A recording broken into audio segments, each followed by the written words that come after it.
Hey, what's up, YouTubers? It's me again, Brian, aka Gamer55551, and I am back with a video review. And for this review, we're going to be taking a look at Cuphead, the Nintendo eShop release that just came out for the Nintendo Switch. The game was originally came out on the Xbox One, PC, Steam, and even on the Mac as well. Plus, I'm going to give you my thoughts of Avengers Endgame, which I just came back and saw. So if you're interested in any of the gameplay footage of Cuphead, I'll have a link in the description. You could check it out. Cuphead is kind of an interesting title when it was originally announced. I mean, it was shown off at Microsoft events most of the time, at some of their events and so forth, but it also, at the time, I remember becoming the butt of jokes because they show it off, but they never released it though, until it was released, I believe, last year though, as an finally at the Xbox exclusive though, to a lot of praise, and certainly did very well, especially with it not only being released on the Xbox One, but also coming to PC and Steam as well though. And so it was kind of interesting when the rumors started to come out, when basically the rumors about Microsoft bringing some of their games over to the Nintendo Switch. Particularly rumors started to pop out ranging from Ori and the Blind Forest to rumors about the possibility that Xbox Game Pass could come to the Nintendo Switch or Xbox Live, to even the whole thought about possibly Halo, Gears, or Forza coming to the Nintendo Switch. And of course, Cuphead was one of those things. Now, when I heard the rumors and so forth, I wanted to take it with a grain of salt at the beginning though, because sometimes these rumors could be true, or sometimes they could end up being false and so forth. Then came the latest Nintendo Direct, basically the Nindies, which Nintendo focused on basically a lot of indie games coming to the Nintendo Switch and their Nintendo system. And there were some interesting announcements like Katana Zero, the new one from Yacht Club, Cryptid, the Necto Dancer of the Crypt, I apologize I'm not saying the name correctly, that is working on a version using the Legend of Zelda characters. But the big announcement that came from it was the announcement of Cuphead. The rumors turned out to be true after all, and seeing this game on the Nintendo Switch is kind of blows my mind a little bit.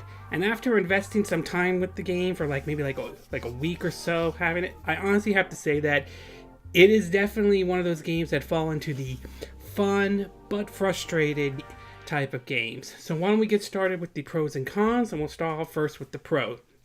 First one will have to say is the art style.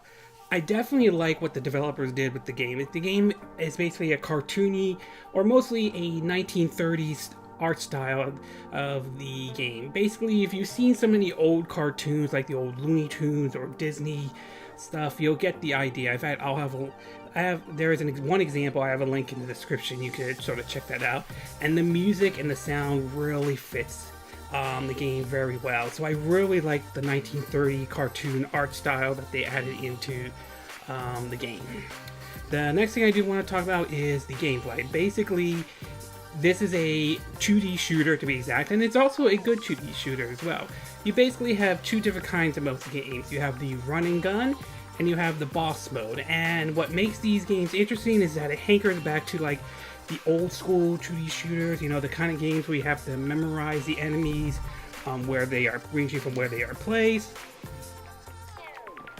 to exactly when they fire their weapon, and when it's the right time to attack them and so forth. So it follows that old school style 2D shooting gameplay, which I certainly definitely like. And last but not least, I do want to talk about is the game is very challenging, and to me that is a good thing. This game will sort of test your skills and all that stuff. Like I mentioned earlier, it's all about memorizing the patterns and so forth, and that's definitely adds a bit of challenge to the game, and I think that's a good thing though.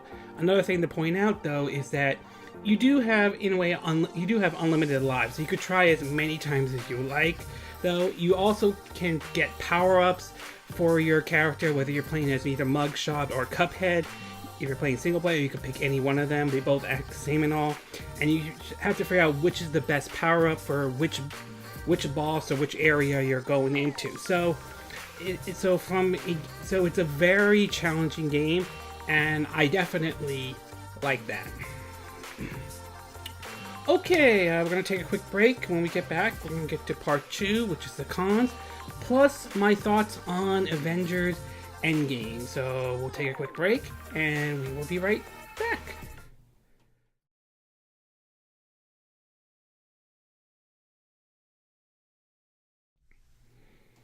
Okay, and we are back with part 2 of our video review of Cuphead for the Nintendo Switch. So now that I gave you the pros, why don't we get started with the cons? And for the cons, there are really only 2 I could think of in regards of playing Cuphead on the Nintendo Switch. The first one is I want to talk about is also bringing up the gameplay again. Now, as I mentioned in the pros, though, the game is very challenging and so forth, which is certainly a good thing. But at the same time, it can also be a bad thing. This is not a game that holds your hand or anything like that. Yes, there is a tutorial mode and so forth, you know, to get a rundown of the basics or everything like that. But this is a game that is challenging, though, and for some, that may not be for everybody, though.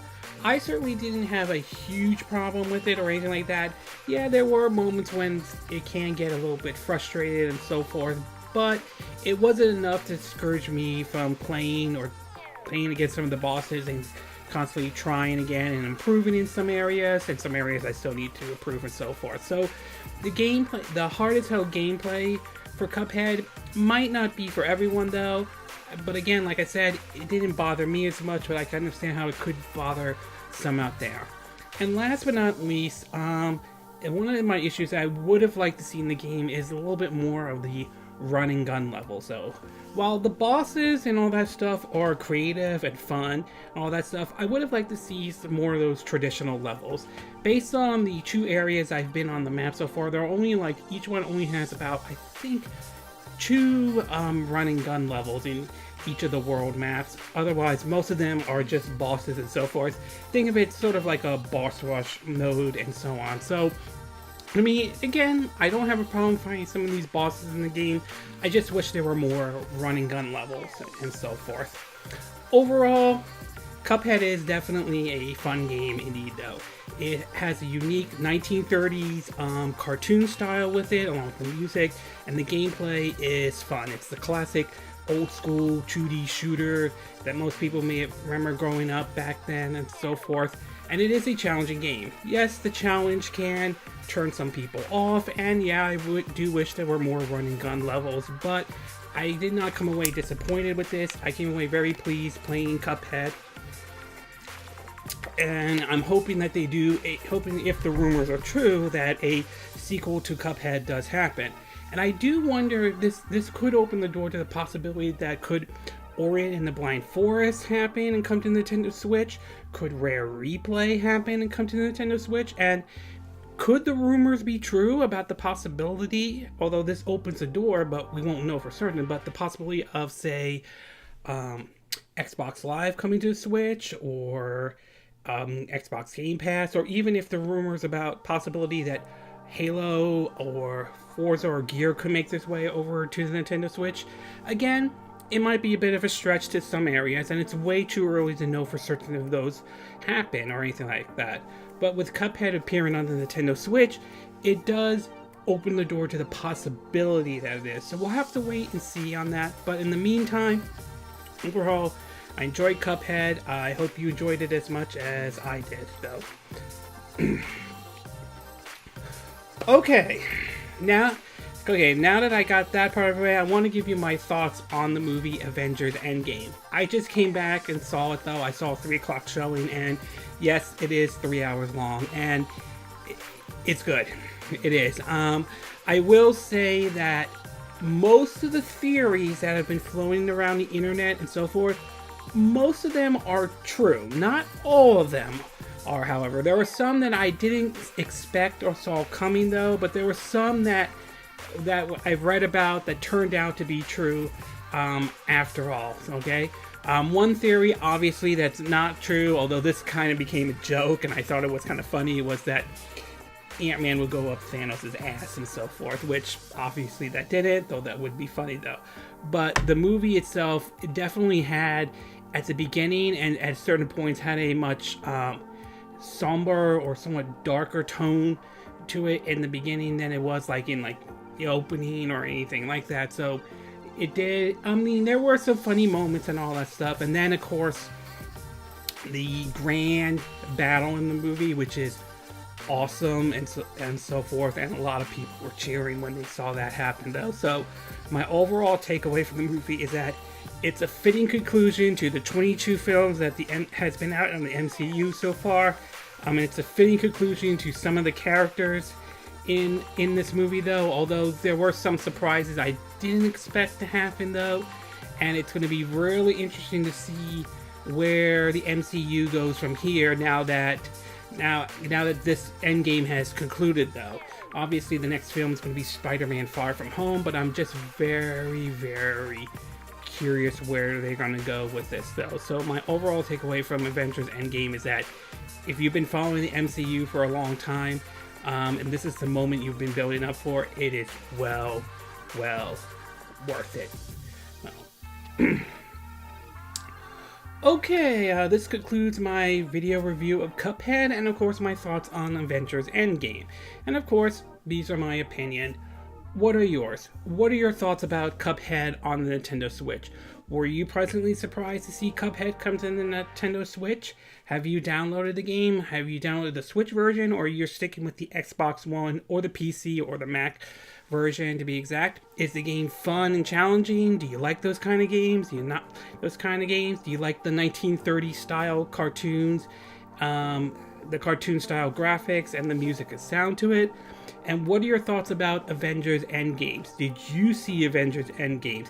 Did it live up to your expectations?